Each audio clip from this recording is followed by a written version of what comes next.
Meeting की थी, उसके अंदर संबोधित करते हुए कॉमरेड प्रहलाद राय ने क्लियर कहा था कि चाहे हमें कितना ही लड़ाई लड़नी पड़े, चाहे कहीं तक जाना पड़े, लेकिन हम इसका एक अंजाम निकाल के रहेंगे साथियों, और हमें पूरी दृढ़ता से उनका साथ देने के लिए तैयार होना पड़ेगा।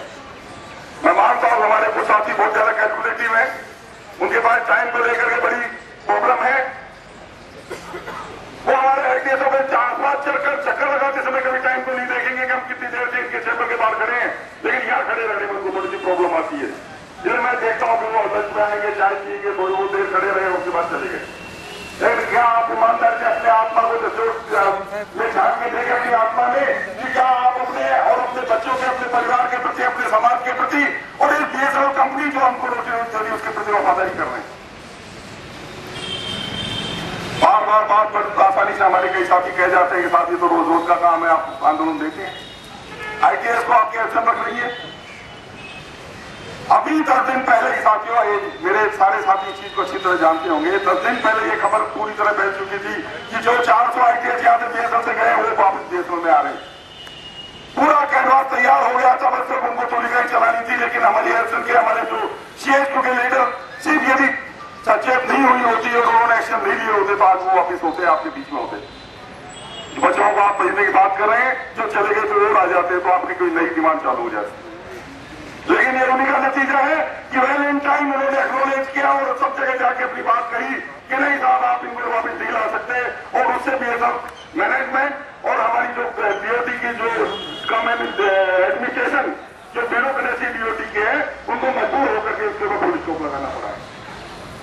पिछली बार कोर्ट में जो बात आई थी साथियों, आपको अच्छी तरह सबको पता है, ये बात आई थी कि साहब हमारे जो 400 बाहर निकाले हुए कर्मचारी, इनको तनख्वाह पॉकेट में देनी पड़ती, बीएसएल में डाल दो। तो भाई जिनको फालतू की तनख्वाह दे दो बीएसएल में डाल दो। जो बीएसएल को कैसा लाना है, कोर्ट ने कहा कि जब ये फालतू है तो पहले इनको खपाइए दूसरे डिपार्टमेंट में, और यदि वहां भी ये काम करने लायक नहीं है तो इनको वीआरएस दीजिए कर देगी, क्योंकि बीएसएल में वो नहीं आना चाहती, ये फैसला वो पहले कर दीजिए।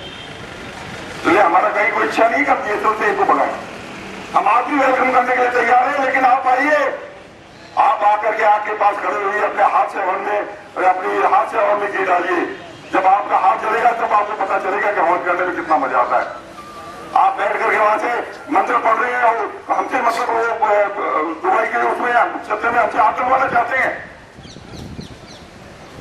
इसी मन से पिछली बार एक वक्ता ने सीधे तौर पर कहा था कि नाव में हम बैठे और कंट्रोल रखना चाहते हैं।